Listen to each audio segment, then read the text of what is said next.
हाय मेरी प्यारी future doctors, welcome to NEET परीक्षा पे चर्चा फ्रॉम स्टार क्लासेस। 1 मंथ पहले हर स्टूडेंट का सवाल यही होता है कि फिजिक्स में मिनिमम 120 प्लस कैसे लेके आना और फिजिक्स का रिवीजन कैसा करना चाहिए, थ्योरेटिकल क्वेश्चंस और न्यूमेरिकल क्वेश्चंस ये दोनों कैसा बैलेंस करना चाहिए। सो लास्ट मिनट में रिवीजन के लिए क्या स्ट्रेटेजी फॉलो करना चाहिए। बट ऐसा बच्चों को जो भी डाउट है फिजिक्स रिवीजन के ऊपर और मार्क्स बढ़ाने के लिए, सो परफेक्ट करेक्ट एनालिसिस हर बच्चों का हर सवाल आज हमारा स्टार्क ब्रांडेड फैकल्टीज का द्वारा आपको आंसर मिलने वाले हैं। उसका पहले मैं हमारा स्टार क्लासेस का फिजिक्स ब्रांडेड फैकल्टी में एक आपको मैं इंट्रोड्यूस करता। फर्स्ट वन सुदर्शन सर, और नेक्स्ट वन मिश्रा सर, और Shadab sir, Badri sir, Krishna sir और हमारा एसके सर। ये हमारा ये पूरा टीम आज बच्चों को जो भी डाउट है हर डाउट को आज एक गुड करेक्ट एक्सप्लेनेशन देने वाले हैं। और ये चर्चा आपके लिए बेटा वीडियो एंड तक हर क्वेश्चन का सवाल आप अच्छी तरह से ध्यान से सुनना चाहिए। और ये 1 मंथ स्ट्रिक्टली हमारा फैकल्टी आपको जो इंस्ट्रक्शंस दिया वो इंस्ट्रक्शन कंपलसरी फॉलो करना चाहिए। हमारा इच्छा यही था आपको नीट में सिलेक्शन होना चाहिए और फिजिक्स में जो भी आपको डाउट आता डर होता वो डर निकलना चाहिए। Thank you very much sir. अभी फिजिक्स का लास्ट टाइम में हमें इफेक्टिव रिवीजन कैसे करना चाहिए?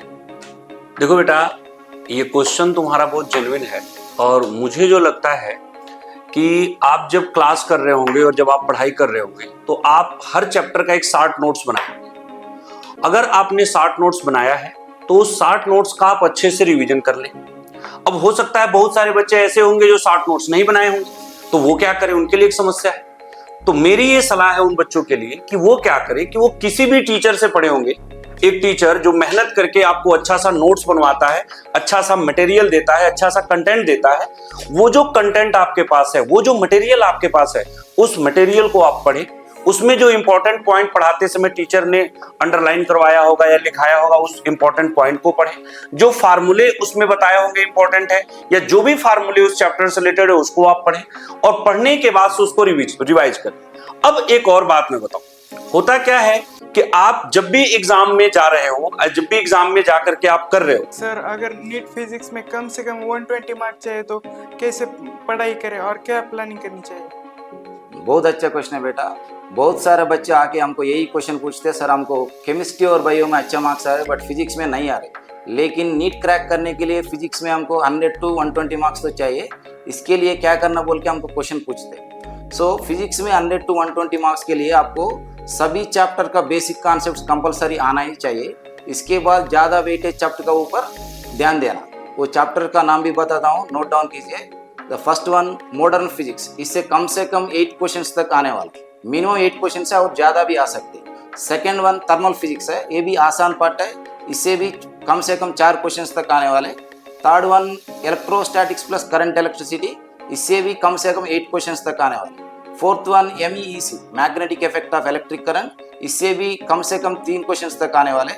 इसके बाद फिफ्थ वन ऑप्टिक्स से भी मिनिमम 3 to 4 क्वेश्चंस तक आने वाले। Next one sixth one gravitation, इससे भी मिनिमम 2 क्वेश्चंस तक आने वाले। एंड लास्ट वन सबसे आसान है यूनिट्स एंड मेजरमेंट्स, इससे भी 2 क्वेश्चंस आने वाले। ये पूरा चैप्टर्स मिला के आपको 30 to 32 क्वेश्चंस तक आने वाले। ये पूरा चैप्टर्स रिवाइज करके अच्छा तरफ से प्रैक्टिस किया है तो आपको 100 to 120 marks easily mill. Sir paper में फिजिक्स का क्वेश्चन पढ़ने के बाद समझ में नहीं आता कि क्या करना है। बेटा ये आपका अकेले का नहीं, बहुत सारे बच्चों का यही क्वेश्चन है कि एग्जाम में क्वेश्चन पढ़ने के बाद क्वेश्चन सॉल्व कैसे करें समझ में नहीं आता। इसके लिए बेटा आपको फर्स्ट वन आपको इसके लिए डिफरेंट टाइप के क्वेश्चन ट्राई करने पड़ेंगे। सेकंड वन इसके लिए आपको सभी फॉर्मूला याद चाहिए। और थर्ड वन जो न्यूमेरिकल जो प्रॉब्लम के रिलेटेड जो थ्योरेटिकल पार्ट है बेटा उसको आपको रिवाइज करना चाहिए। और जो भी क्वेश्चन आप पढ़ते हो, पढ़ने के बाद आप पहली चीज एक करो कि उसमें से गिवन डेटा जो डाटा है वो निकालो बेटा और उसके रिलेटेड आप फार्मूला अप्लाई करो। और लास्ट स्टेप आपको करना है बेटा कैलकुलेट। टाइम प्रेशर और नर्वसनेस को कैसे मैनेज करें? बेटा इसके लिए तो ज़्यादा डर ज़रूरत नहीं है बेटा। If you observe the previous year question paper, not topic wise, year wise, then you will get to know there are a minimum 15 questions to 18 questions very easily appears and you can solve by reading itself. ऐसे तरह question को पहले ढूंढना पड़ेगा। ऐसे ढूंढने के लिए आपके हाथ में क्वेश्चन पेपर आने के बाद तुम ऊपर ऊपर क्वेश्चन को स्कैन करिए, ओवरलुक करिए। ओवरलुक करने के बाद आपको पता चलेगा ऐसे वाला इजी क्वेश्चन भी हमारा क्वेश्चन पेपर में है। पहले वो क्वेश्चन सॉल्व करें, बाद में ये क्वेश्चन सॉल्व करने के बाद आपका कॉन्फिडेंस अच्छा से बिल्डअप हो जाएगा। ये कॉन्फिडेंस से आगे का क्वेश्चन भी सॉल्व करने का ताकत, दम आपको मिल जाएगा। ऑटोमेटिकली इतना कॉन्फिडेंस मिलने के बाद क्वेश्चन पेपर में बाकी क्वेश्चन सॉल्व करने के लिए आपका दिमाग अच्छा से चलना शुरू होता है। ऑटोमेटिकली बाकी क्वेश्चन भी करेक्ट मेथड से करेक्टली सॉल्व कर सकता है बेटा। फिजिक्स के मैंने सारे फॉर्मूले याद कर लिए सर, फिर भी मेरे पेपर में क्वेश्चन सॉल्व नहीं होते, तो इस प्रॉब्लम को कैसे टैकल करें सर? बेटा ये आपकी अकेले की प्रॉब्लम नहीं है, मुझे लगता है ये 90% 95% स्टूडेंट्स की प्रॉब्लम यही है। और फिजिक्स के लिए उनको स्पेशली ये लगता है कि अगर हमने फॉर्मूला याद कर लिया और सारे फॉर्मूले मुझे याद हैं तो हमसे क्वेश्चन होना चाहिए, जबकि ऐसा नहीं है। फिजिक्स एक ऐसा सब्जेक्ट है जिसमें आपको एप्लीकेशन सीखना है। एप्लीकेशन का मतलब कि जो फॉर्मूला आपने सीखा है, जब तक आप उसको अप्लाई करके नहीं सीखेंगे, ज्यादा से ज्यादा क्वेश्चंस में उनको नहीं यूज करेंगे, तब तक आप उस फॉर्मूले को यूज कैसे करना है ये नहीं सीख पाएंगे। तो इसके लिए जरूरी है आपने सारे फॉर्मूले याद कर लीजिए। ये स्टेप 1 है। स्टेप 2 और 3 है। स्टेप 2 है कि उस फॉर्मूले का एप्लीकेशन सीखिए। स्टेप 3 है कि उस फॉर्मूले का ज्यादा से ज्यादा एप्लीकेशन करिए। तो जितना ज्यादा आप अप्लाई करेंगे, फिर ऐसा एक टाइम आएगा कि आपको क्वेश्चन पढ़ने के बाद आपके मन से आवाज आएगी कि इस क्वेश्चन में कैसे करना है। आप क्वेश्चन पढ़ोगे, फर्स्ट लाइन से लास्ट लाइन तक पहुंचते तक आपको समझ में आ जाएगा कि आपको क्वेश्चन में करना क्या है। अगर आप इस एडवाइस को फॉलो करेंगे तो डेफिनेटली आपकी और आपके साथ ऐसे 90% 95% स्टूडेंट्स की ऐसी कोई भी प्रॉब्लम नहीं रहेगी। I hope it will clear all your doubt about this. Sir, NEET में हम फिजिक्स पहले सॉल्व करें या लास्ट में? बेटा वैसे तो कोई सीक्वेंस डिसाइड नहीं, लेकिन मेरी एडवाइस है कि सबसे पहले हमें बायो को सॉल्व करना चाहिए, क्योंकि बायो जो होती है फिजिक्स के कंपैरिजन में कम कैलकुलेटिव होती है, उसमें कैलकुलेशंस कम होता है, तो उसमें टाइम कम लगता है। तो आप जल्दी से बायो को कंप्लीट करके फिर केमिस्ट्री, उसके बाद फिर फिजिक्स को करें, क्योंकि आपका ज़्यादातर टाइम जो है बायो में बचेगा और जो टाइम बचेगा उसको फिजिक्स में देना है, क्योंकि फिजिक्स को ज़्यादा टाइम चाहिए होता है। सर, अभी लास्ट टाइम में फिजिक्स के कौन कौन से टॉपिक पर फोकस करना चाहिए? देखो बेटा, ये जो क्वेश्चन है कि लास्ट टाइम में हमें फिजिक्स पे कौन कौन से टॉपिक पे फोकस करना चाहिए, इसका वैसे कोई बहुत एग्जैक्ट जवाब तो नहीं है, लेकिन मेरा ये मानना है, अभी लेटेस्ट ट्रेंड देखें हम 2-3 सालों का, तो हम ये देख रहे हैं कि नीट के एग्जाम में जो 12th NCERT के पोर्शन है उससे लगभग 26 to 30 क्वेश्चन के करीब आ रहे हैं, और 11th NCERT का जो पोर्शन है उससे हम देखें तो 24 to 20 के करीब क्वेश्चन आ रहे हैं। अब हम ये कह दें कि किस में फोकस करें, किस में ज्यादा फोकस करें, किस में कम फोकस करें, मुझे जो लगता है मेरे हिसाब से बच्चे को पूरी फिजिक्स, कंप्लीट फिजिक्स एक बार अच्छे से करना चाहिए, जिससे एग्जाम में जो कम से कम 20 to 25 इजी क्वेश्चन होते हैं, जो केवल फार्मूला बेस्ड होते हैं या छोटे मोटे कंसेप्ट पे बेस्ड होते हैं, अगर वो क्वेश्चन ना छोड़े और वो क्वेश्चन वो अच्छे से कर सके, वो क्वेश्चन वो अच्छा सा बना लेगा, तो उससे उसका काम बन जाएगा, पहली चीज। दूसरी बात, इसके बाद भी अगर उसको लगता है कि हमें कुछ और अच्छा करना चाहिए, तो जो इम्पोर्टेंट टॉपिक है उस इम्पोर्टेंट टॉपिक को और अच्छे से एक बार फोकस करें। और फाइनल मेरा ये सजेशन है कि देखो, एग्जाम बेटा फाइनली आपको ही देना है, तो आपको एग्जाम देना है, तो आप खुद अपनी एक स्ट्रेटजी तैयार रखो कि आप एग्जाम में कैसे और किस तरीके से आप अच्छा सा कर सकते हो, क्योंकि कोई टॉपिक किसी बच्चे के लिए आसान होता है, कोई टॉपिक किसी बच्चे के लिए कठिन होता है, तो वो बच्चा अपने हिसाब से जब स्ट्रेटजी बनाएगा तो उस स्ट्रेटजी के आधार पे वो बहुत अच्छा एग्जाम में कर सकता है। सर, बहुत ज्यादा पढ़ाई करने के बाद फिजिक्स पे कॉन्फिडेंस नहीं आ रहा है, तो क्या करें? ज़्यादा पढ़ाई करने के बाद फिजिक्स में कॉन्फिडेंस नहीं आया बोले तो ये रीजंस हो सकता, आपको कॉन्सेप्ट्स के ऊपर क्लैरिटी कम है ना, ज़्यादा क्वेश्चंस प्रैक्टिस नहीं किया। इसके लिए आप लोग क्या करना, फर्स्ट पॉइंट, और एक बार अच्छा तरफ से कॉन्सेप्ट रिवाइज करना और शॉर्ट ट्रिक्स और फार्मूलास याद रखना। सेकंड पॉइंट, क्वेश्चन सॉल्व करने के टाइम में बेसिक लेवल से क्वेश्चन स्टार्ट करना, धीरे धीरे क्वेश्चंस का लेवल बढ़ा के जाना। और थर्ड वन, क्वेश्चंस हर एक चैप्टर से ज़्यादा प्रैक्टिस करना, स्पेशली PYQs कंपलसरी सॉल्व करना। PYQs का वजह से क्या होता, आपको क्वेश्चंस का लेवल पता चलता, कौन सा टाइप ऑफ क्वेश्चंस दे रहे। और fourth one, compulsory class notebook revise करना, इससे आप खुद शॉर्ट नोट्स बनाओ, इसका वजह से क्या होता, आपको इजीली फार्मूलास याद रहता। लास्ट पॉइंट, आप इंपॉर्टेंट टॉपिक्स रेगुलरली रिवाइज करना।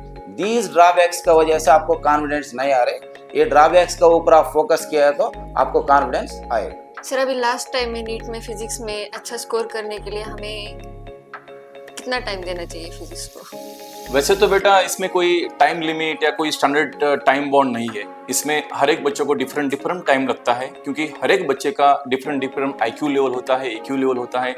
उसके हिसाब से कोई एक टॉपिक है, कोई एक कॉन्सेप्ट है, जो टॉपिक आप 1 घंटे में कर रहे हो, कोई दूसरा बच्चा उसी कॉन्सेप्ट को, उसी टॉपिक को बेटा 2 घंटे लगाएगा, कोई तीसरा बच्चा होगा उसी कॉन्सेप्ट को बेटा 4-5 घंटे लगाएगा। इसका मतलब हर एक बच्चे का टाइम डिफरेंट डिफरेंट होता है। दूसरी बात यह है बेटा कि कितना टाइम आपको एग्जाम स्टडी के लिए देना चाहिए। तो मेरा तो सजेशन बेटा आपको यही रहेगा कि आप खाना पीना और सोना छोड़ के जो भी टाइम बचता है, जो भी टाइम आप निकालते हो, और सब का सब आप टाइम यूटिलाइज करके उसमें बेटा पढ़ाई और स्टडी का। सर अभी लास्ट टाइम चल रहा है, तो मेरा क्वेश्चन ये था कि हम टेस्ट सीरीज पे ज़्यादा फोकस करें या हमारे जो रिवीजन बाकी है उसमें ज़्यादा फोकस करें। बेटा टेस्ट सीरीज में अटेंड करना मैंडेटरी है मेरा ख्याल से, क्योंकि टेस्ट सीरीज किया तो भी आप हर बार हर दिन प्रैक्टिस हो जाएगा, आपके ऊपर एडिशनल प्रेशर हो जाएगा और उसके वजह से आपका कंसंट्रेशन फोकस भी बढ़ जाएगा। और दूसरा पॉइंट क्या है कि टेस्ट सीरीज दिया तो आपका जिस पॉइंट पे और जिस कॉन्सेप्ट पे और जैसे तरह क्वेश्चन पे आपको दिक्कत आ रहा है वो पता चलेगा। उसके वजह से आप क्या कर सकता है, जिस टॉपिक पे जिस कॉन्सेप्ट पे आपको मुश्किल हो रहा है उस टॉपिक को आप और एक बार ज़्यादा स्ट्रेस करके और ज़्यादा रिवाइज करेंगे तो आप फाइनल नीट एग्जामिनेशन में फ़ायदा उठा सकता है। एक्चुअली टेस्ट सीरीज का मकसद वही है बेटा, आपका कमज़ोर पॉइंट क्या है, आपका वीक पॉइंट क्या है वो पता चलने के लिए और उसको रेक्टिफाई करने के लिए हमें ये टेस्ट सीरीज यूजुअली कंडक्ट करता है। इसलिए टेस्ट सीरीज देना ये मैंडेटरी है मेरा ख्याल से। सर नीट एग्जाम में फिजिक्स के लेंदी कैलकुलेशन को कैसे हैंडल करें? हाँ बेटा, ये एक बहुत सारे बच्चों का कंफ्यूजन रहता है या उनकी ये प्रॉब्लम रहती है। एक्चुअल में ध्यान रखो कि नीट में कभी भी आपको लेंदी कैलकुलेशन है, बड़ा कैलकुलेशन है, आपको कभी भी वो लेंदी तरीके से सॉल्व ही नहीं करना है। आपको हमेशा अप्रोक्सीमेशन में जाना है, क्योंकि नीट में क्वेश्चन में आपको फायदा ये रहता है कि 4 ऑप्शन दिए हैं। आपको जो भी 4 ऑप्शन दिए हैं, आपको अगर कोई भी लेंदी कैलकुलेशन है तो उस लेंदी कैलकुलेशन को आप अप्रोक्स करो। जैसे 3.9 से मल्टीप्लाई करना है तो आप 4 ले लो, 9.8 कहीं पे आ रहा है तो आप उसको 10 ले लो, कहीं पर जी की वैल्यू, कैपिटल जी की वैल्यू 6.67 है तो आपको 25/4 ले लो, पाई स्क्वायर कहीं पे आ रहा है तो आप उसको 10 ले लो। इस तरह से अप्रोक्सीमेट करते हुए आप उसको जल्दी से अप्रोक्सीमेटली सॉल्व करो और आपको उसका क्लोजेस्ट आंसर होगा वही करेक्ट आंसर होगा। बहुत क्लोज 2 ऑप्शन 3 ऑप्शन नहीं होते हैं। तो इस तरह से आप ये जो लेंदी कैलकुलेशन, बड़ी कैलकुलेशन वाली चीजें हैं, इस प्रॉब्लम से आप बच जाओगे। और आप PYQ में इसको करके देखो। आपको अगर इसको एक्सपीरियंस करना है ना तो प्रीवियस ईयर क्वेश्चंस हैं, आप उनके बड़ी बड़ी कैलकुलेशन वाले जो क्वेश्चंस हैं आप उसमें अप्रोक्सीमेशन वाला फॉर्मूला लगाओ, आपको बहुत जल्दी से और डेफिनेटली क्वेश्चन आपसे 1 मिनट में होगा। तो हमेशा याद रखना, नीट में कभी भी लेंदी कैलकुलेशन को लेंदी तरीके से पूरा सॉल्व नहीं करना है, अप्रोक्सीमेशन जाना है और फिर क्लोजेस्ट आंसर को चूज कर लेना है। इस ट्रिक को आप अपनाओगे तो आपके बहुत सारा टाइम बचेगा तो आप ज्यादा क्वेश्चंस को अटेम्प्ट कर पाएंगे। आई होप ये सारी जो अभी मैंने बातें बताई हैं आप उनको अगर फॉलो करेंगे तो आपकी ये प्रॉब्लम डेफिनेटली सॉल्व हो जाएगी। सर अब हमें लास्ट के दिनों में फिजिक्स की रिवीजन सिर्फ फॉर्मूले से करने हैं या न्यूमेरिकल सॉल्व करने हैं? देखो बेटा, आप लोगों ने साल भर जो है थ्योरी और फॉर्मूले पढ़े हैं और आप लोगों ने क्वेश्चंस कहीं ना कहीं कम किया होगा। तो मेरी राय है कि आपको ज़्यादा से ज़्यादा न्यूमेरिकल सॉल्व करने चाहिए, क्योंकि किसी भी न्यूमेरिकल को सॉल्व करने के लिए आपको थ्योरी और फॉर्मूले दोनों की ज़रूरत भी होती है। तो अगर आप कोई भी क्वेश्चन सॉल्व करोगे तो उससे रिलेटेड जो फॉर्मूला है आपका वो भी रिवाइज होगा और आपका उससे रिलेटेड जो कॉन्सेप्ट है वो भी रिवाइज हो जाएगा। तो सबसे बेस्ट है कि आप न्यूमेरिकल सॉल्व करें। डियर स्टूडेंट्स, अभी तक आपको पता है जैसा आपके नीट के फाइनल एग्जाम का सिर्फ 1 मंथ रह गया है और आपके दिमाग में बहुत सारे सवाल होंगे। तो आज स्टार पीसीबी परफेक्ट पीसीबी की एक्सपर्ट फिजिक्स टीम ने आपके उन सारी क्वेरीज को, उन सारे क्वेश्चंस को दूर किया होगा। आपने जितने भी आंसर सुने हैं या जो भी एडवाइस सुनी है, तो जो भी बच्चों ने क्वेश्चंस पूछे हैं वो सारे डेफिनेटली आपके क्वेश्चन हैं। आपने पता होगा कि जो भी क्वेश्चन पूछे जा रहे थे वही कोई ना कोई क्वेश्चन आपके दिमाग में भी चल रहा होगा, और ये जो भी क्वेश्चंस आपके दिमाग में चल रहे थे उनके सारे के सारे जो आंसर्स दिए गए हैं, एडवाइस दी गई है, जो आपको बताया गया है कि बेटा ये करना है और ऐसा नहीं करना है, तो आपके सारे कंफ्यूजन और सारे डाउट्स क्लियर हो गए होंगे। अगर आप उन सारी चीजों को प्रॉपरली फॉलो करेंगे तो आपको आने वाले नीट एग्जाम में किसी भी तरह की कोई प्रॉब्लम सॉल्व नहीं करनी होगी। तो सारी चीजों को प्रॉपरली फॉलो करें और इस चैनल को बहुत सारा प्यार दें, सब्सक्राइब करें, बेल आइकन्स को दबाएं, ताकि इस तरह के और भी सेशन और भी प्रॉब्लम आपकी दूर होती रहे। Till then, bye bye.